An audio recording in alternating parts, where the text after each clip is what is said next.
Hola a todos, mi nombre es Argenis Pareles y soy el coordinador del doctorado en filosofía de la Universidad Central de Venezuela. Mi participación en estas jornadas gira alrededor de lo que he llamado dignidad humana, tolerancia y justicia, tres exigencias del espíritu liberal. A veces tenemos la impresión, junto con algún personaje de Shakespeare, que la vida es un cuento absurdo contado por un idiota sin gracia, lleno de ruido y furia.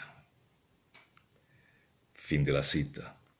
En este país, en estos últimos años, y tal vez como nunca en nuestra historia política, parece que nos hubiésemos empeñado en hacer absolutamente verdaderas estas líneas del dramaturgo inglés. No es de extrañar que el fatalismo y el desaliento campeen a sus anchas entre nosotros. También es verdad que en las horas frías de nuestro entusiasmo vital podemos contar con recursos intelectuales y morales como para atinar a decir en la compañía del mismo autor que el idiota se empeña en escribir el cuento de otra manera. Entiendo el espíritu liberal como la disposición a deshacernos de la tutela por parte de cualquier otro, de estar dispuestos a preguntar frente al poder político instituido por qué gobiernan ustedes y no más bien otros, por qué de esa manera, con qué derecho, y de actuar en consecuencia si no nos satisfacen las respuestas. En esa capacidad de cuestionar se expresa la condición de un ser capaz de proponerse fines propios, de introducir por ello valores en el mundo y de poder perseguirlos junto con los otros de acuerdo con principios y leyes que respetan la autonomía de cada uno.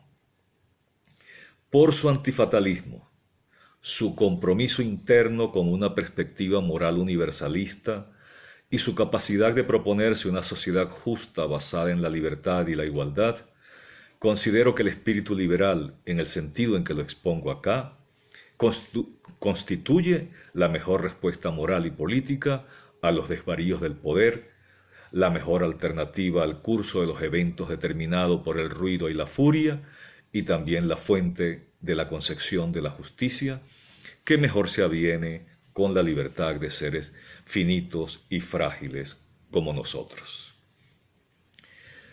Que la vida es un cuento absurdo nos lo sugiere el inacabable fin de los horrores de nuestra vida cotidiana en cada rincón del planeta, ahora y siempre. Desde los horrores que no caben en nuestras cabezas, como Auschwitz o Hiroshima, hasta aquellos que en el lenguaje militar llaman daños colaterales, o en el argot terrorista victoria sobre el demonio, o en el de los grupos de exterminio resistencia al arresto.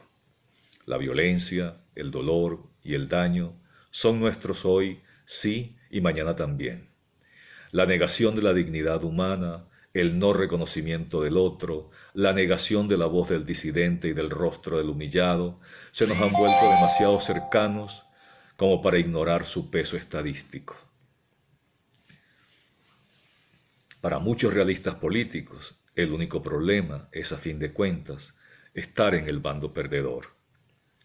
Para el espíritu liberal, se trata de una injusticia, de un daño a la humanidad. Cuenta Antonio Marina en su lucha por la dignidad la siguiente infamia. En Sierra Leona, cito, los guerrilleros cortan la mano derecha de los habitantes de una aldea antes de retirarse. Una niña que está muy contenta porque ha aprendido a escribir pide que le corten la mano izquierda para poder seguir haciéndolo.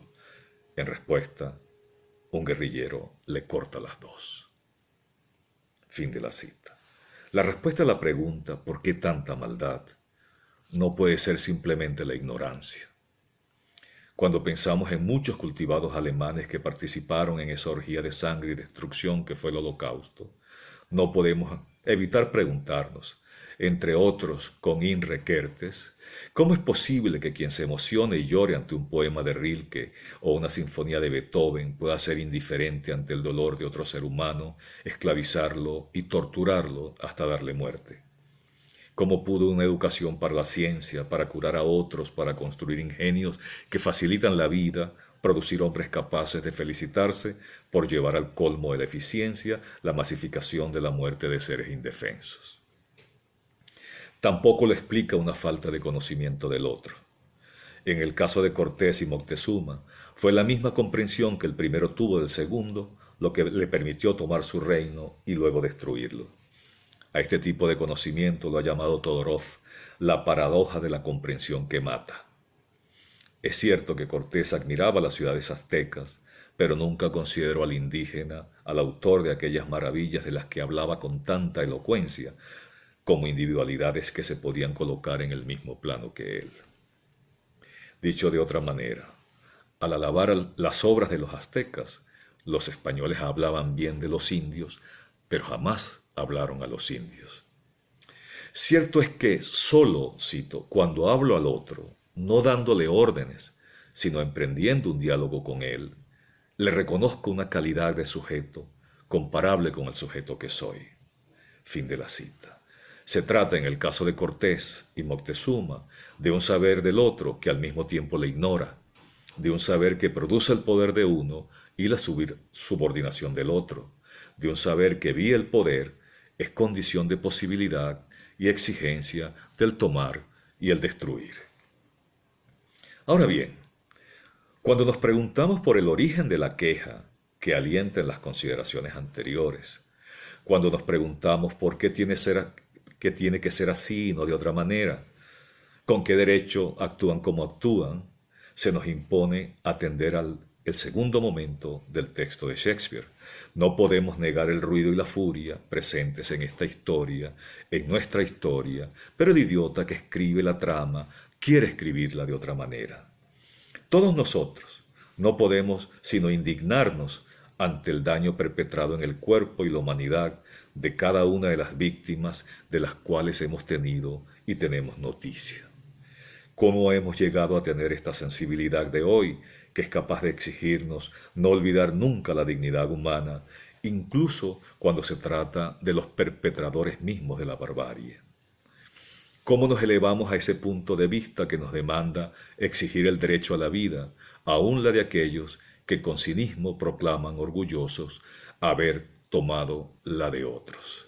¿Cómo llegamos a reparar el daño que allí estaba presente en el daño y que otros antes que nosotros no vieron y algunos a nuestro lado siguen sin ver? Vienen al caso en relación con esta pregunta las palabras del filósofo español Carlos Cibó. No vemos el daño porque no valorábamos la vida dañada, porque considerábamos natural ese daño, producto de alguna causalidad que se escapaba a nuestro control. La vida dañada que suscita nuestro grito de rebeldía solo lo es si nos pensamos con responsabilidad ante ella como fruto de la acción de los hombres, una acción que podría no haber ocurrido y no haber dañado. Fin de la cita. Que la vida humana es dañada y que nos la hemos ingeniado para hacerlo con un sumum de vileza es un hecho innegable. Los tiranos, los genocidas y toda la pléyada de los ejecutores de sus designios están siempre en puja por los honores de los horrores correspondientes. Pero puede no ser dañada y porque puede no serlo, gritamos que no debe serlo, que nunca más debe serlo. Esto es, una vez que descubrimos un curso alterno, una vez que reclamamos nuestra libertad junto con el valor de su ejercicio nuestro y de todos, entonces decimos que nunca más. La Declaración de los Derechos Humanos es un nunca más al daño de las dos guerras mundiales, a Hiroshima y Nagasaki, a los campos de concentración, a las ejecuciones sumarias, sea de estudiantes, sea de delincuentes, a la discriminación sexual, racial o religiosa, a la esclavitud, a la explotación económica, a la mutilación sexual de millones de mujeres, a los presos políticos. Ese nunca más expresa el compromiso histórico de una época con la dignidad del hombre, con el valor intrínseco de cada uno y con la condición de fin en sí de quien tiene la capacidad de poner valores en el mundo y que por ello mismo es único e insustituible. Este nunca más expresa nuestra vinculación y compromiso con un orden posible de los fines humanos y expresa ese reconocimiento del otro cuya ausencia es la fuente del daño. La dignidad humana genera la obligación máxima de tratar a toda persona como un fin en sí, como un límite que no podemos traspasar con ninguna de nuestras acciones. En palabras de Kant, cito, todo tiene un precio o una dignidad. Lo que tiene precio puede ser sustituido por otra cosa como equivalente. En cambio, lo que se halla por encima de todo precio y por tanto no admite equivalencia, posee dignidad. Fin de la cita. El hombre, concluye el mismo autor, tiene dignidad y no precio. Pienso, sin embargo, que la hermosa idea kantiana revelada en este compromiso, que el hombre tiene dignidad y no precio, no es suficiente para captar la complejidad y el carácter de esa dimensión de la vida de los hombres y pueblos de nuestro tiempo, que algunos han llamado multiculturalismo cosmopolita o cosmopolitismo multiculturalista, dependiendo de los énfasis universalistas o particularistas, y en relación con la cual la evitación del daño solo es posible mediante la aceptación del valor de la tolerancia y de las normas que del mismo se desprenden. Reconocer a los otros no es solo valorarlos en su condición de individuos independientes y con derechos, es algo más, es darse cuenta de alguna manera de que los otros nos constituyen, es aceptar que no somos entidades simples, de una sola pieza, como se suele decir, impermeables a todo lo que no sea el sí mismo, que no somos instanciaciones de los esféricos andróginos platónicos. Por el contrario, somos porosos a los otros, vulnerables a sus miradas, sus palabras, sus caricias o sus maltratos. Somos porosos en el sentido de estar constituidos de cierta manera por los otros. Hablando de las nociones de reconocimiento y socialización, señala Axel Honneth que, cito, conciencia de sí mismo, un sujeto puede adquirirla en la medida en que aprende a percibir su propio actuar a partir de las perspectivas simbólicamente representativas de una segunda persona. Fin de la cita. Yo es otro en frase de Todorov, pero también los otros son yo, sujetos como yo, que solo mi punto de vista, por el cual todos están allí y solo yo estoy aquí, separa y distingue verdaderamente de mí. La intolerancia no sería otra cosa que negar la voz del otro, negación de su humanidad.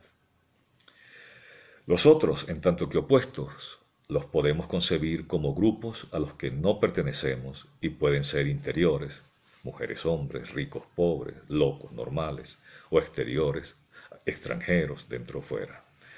Podemos tener frente a estos otros indiferencia, aceptación o entusiasmo, pero en cualquier caso, la historia de la moral es de alguna manera la historia de este ir reconociendo paulatinamente, con muchísimo esfuerzo, a veces con tropiezos y retrocesos, y creo sin garantía de un final ideal, que yo es otro y que el otro es yo, de tal manera que de allí surjan valores o motivaciones fundamentales del comportamiento humano que profundicen las conductas que se oponen al daño surgido del no reconocimiento del otro como yo.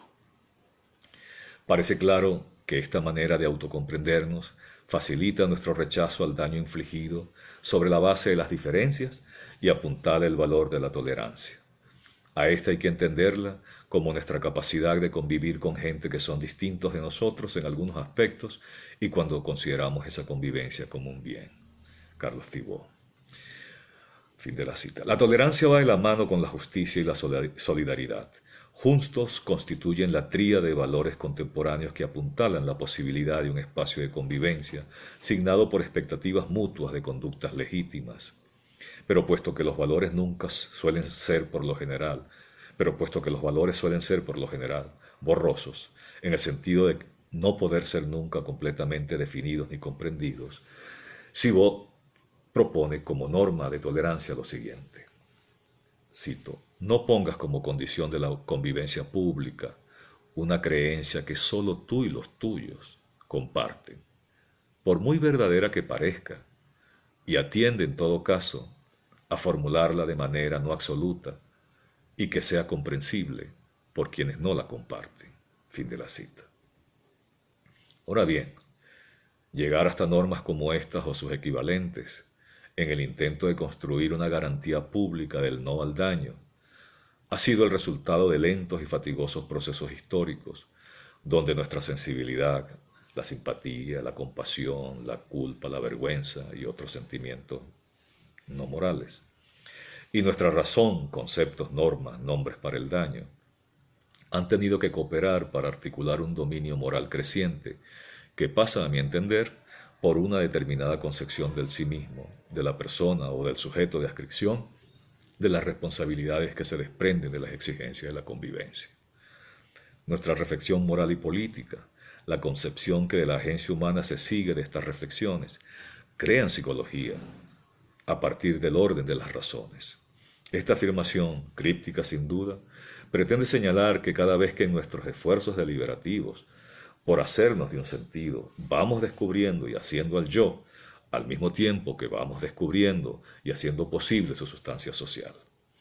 Cuando hemos pensado que cada uno es insustituible y fin en sí, hemos podido afirmar la voz del disidente y también nuestra capacidad para hacerlo. Con nuestra capacidad de dar razones en el ámbito de la búsqueda de consenso, hemos descubierto la voz pública por la cual también abogaba Kant en respuesta a la pregunta ¿qué es la ilustración? Con el carácter falibilista de nuestra condición actual, hemos descubierto la necesidad de reconocer en el otro algo más que cargas a soportar y a pensar que puede haber muy distintas soluciones al problema del vivir con sentido, de los proyectos de vida buena que podemos adelantar. Sería muy ingenuo pensar que los ideales morales expresados en estas páginas pudieran resolver directamente el problema de la convivencia humana. Vivimos en sociedades complejas, signadas tanto por un conflicto como por una identidad de intereses. Cito, hay una identidad de intereses, puesto que la cooperación social hace posible para todos una vida mejor que la que pudiera tener si cada uno viviera únicamente de sus propios esfuerzos. Hay un conflicto de intereses, puesto que las personas no son indiferentes respecto a cómo han de distribuirse los mayores beneficios producidos por su colaboración. Fin de la cita, John Rawls. Pero la dignidad y la tolerancia, con sus nociones asociadas de libertad e igualdad, pueden ser parte del baremo para la elección de los principios de justicia social, capaz de asignar deberes y derechos que regulen las instituciones políticas y económicas, garantizando una distribución apropiada de los beneficios y las cargas de la cooperación social. Todas estas consideraciones están animadas por una hipótesis básica. Principios de justicia social basados en las ideas de libertad e igualdad pueden asegurar la posibilidad de una sociedad estable. La plausibilidad de esta hipótesis debe ser argumentada. En el marco del pluralismo contemporáneo, el espíritu liberal supone que podemos compartir una concepción de la justicia sin que tengamos que compartir en todo o en parte las demás creencias fundamentales de los miembros de la sociedad, como las creencias religiosas o las del sentido de la vida o de lo que es mejor para un hombre en particular. A falta de identificaciones de tipo doctrinal o teorías comprensivas del bien, los principios de justicia constituirán el cemento de la sociedad entre personas con intenciones y proyectos dispares que pueden compartir, sin embargo, la existencia de bienes elementales y básicos capaces de apoyar cualquier proyecto permisible de vida. El orden que una concepción compartida de la justicia introduce en relación con el dato de la pluralidad puede revelarnos la conexión interna que existe entre justicia y estabilidad social. El concepto mismo de justicia apunta a las condiciones de una vida confiable para aquellos que están bajo sus principios. Esta conexión funciona también a la inversa, porque si nos preguntamos por qué buscar una sociedad estable, se tiene que responder que una sociedad estable es la que se ajusta a las aspiraciones de sujetos morales que buscan relaciones humanas confiables. Aún más, una concepción de la justicia basada en las ideas de libertad e igualdad es capaz de orientar la acción social de una manera que las doctrinas monolíticas o comprensivas no pueden. Introduce una tendencia a la estabilidad que se desprende de su coherencia con una concepción racional del bien humano. Esto por dos razones. Libertad significa no violencia, no hacernos ni tú ni yo violencia. Lo que ella plantea es una sociedad donde la convivencia en principio o por definición no ofrece razones para rebelarnos. Esto porque libertad significa voluntaria aceptación y no imposiciones arbitrarias debidas a una coyuntural constelación de fuerzas. Igualdad significa a su vez fijar las condiciones límites de lo que puede ser aceptado sin la introducción de arbitrariedades que desdigan de nuestra condición de miembros de la sociedad.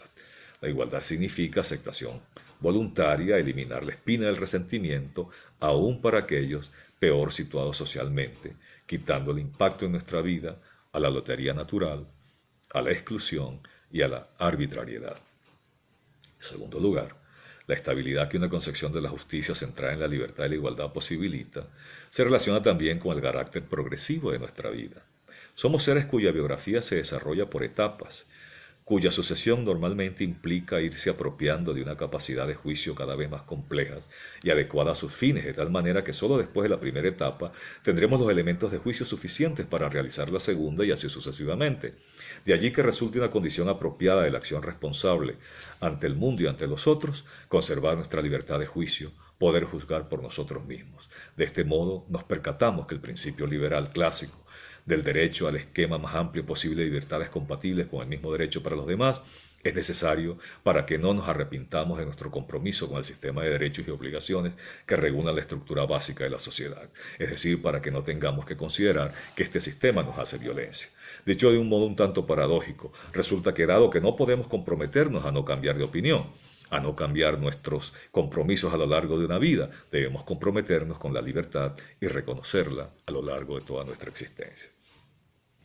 Entender la libertad en relación con el carácter progresivo de nuestra vida significa también que no hay modo de definir el bien de una persona sin considerar lo que él piensa al respecto. Y en segundo lugar, que ese bien no puede ser identificado con los objetivos y compromisos particulares que pueda haber adoptado en un momento determinado, sino más bien con su estatus permanente de agente racional, capaz de adoptar, pero también de modificar sus objetivos. Este parece un punto sobre el que existe un amplio consenso.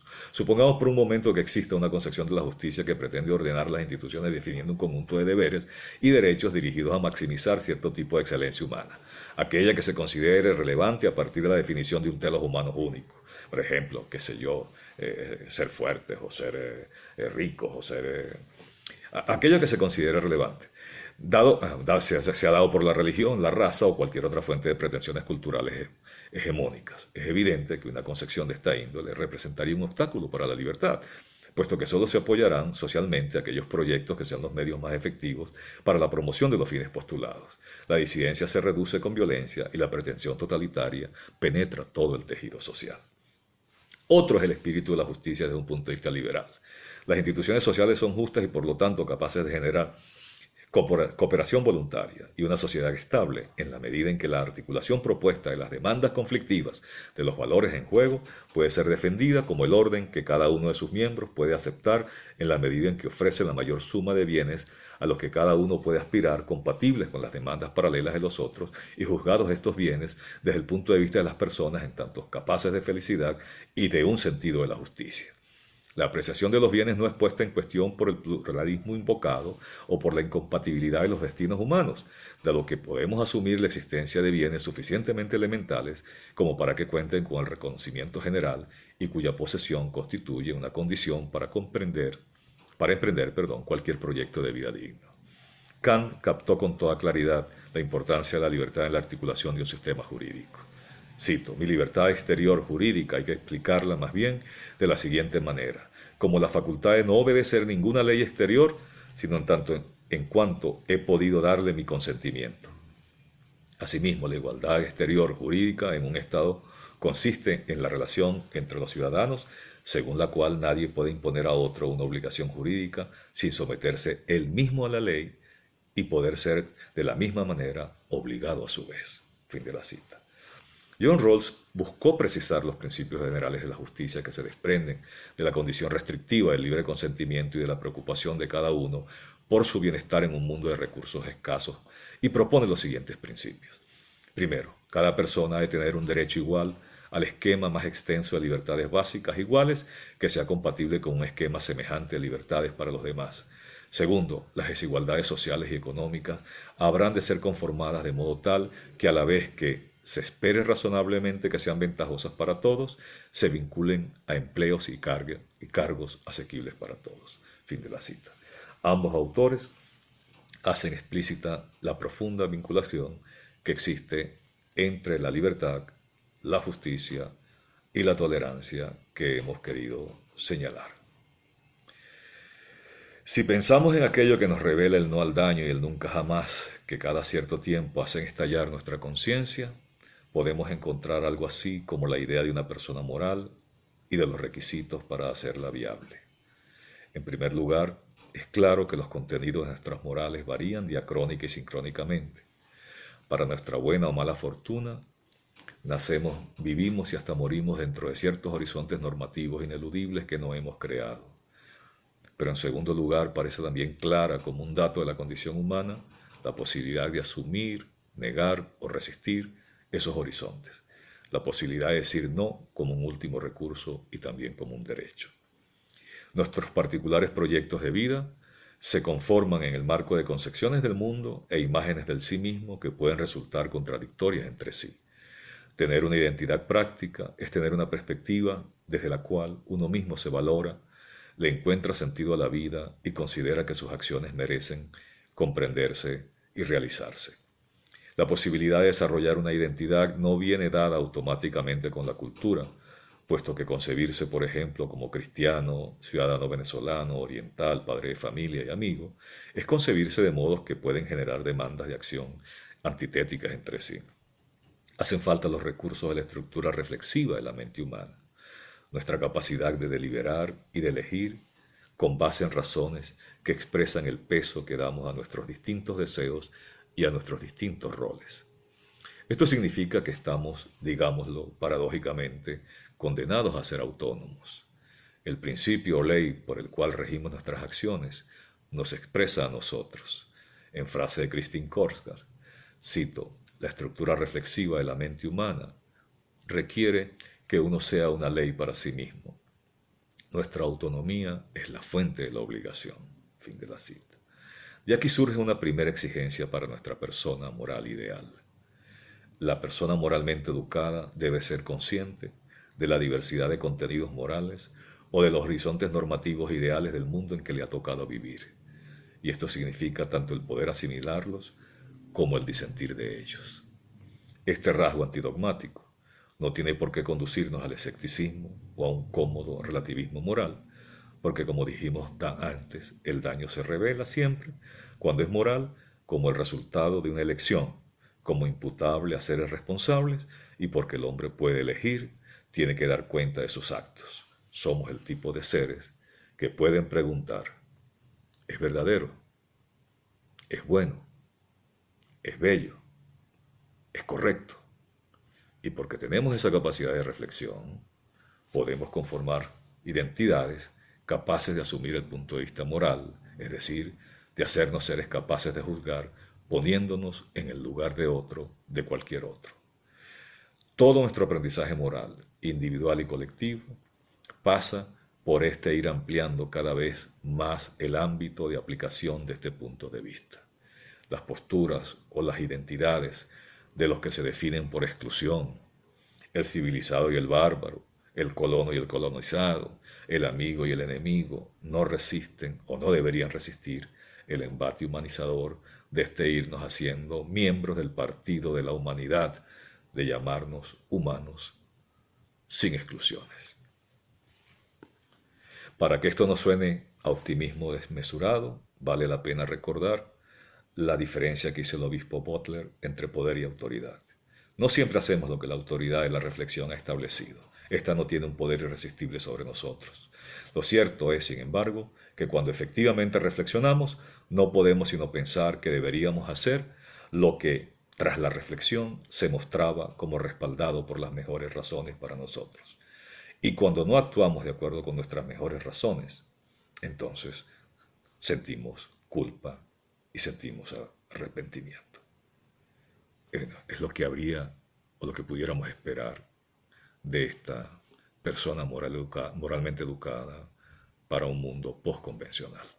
Muchas gracias.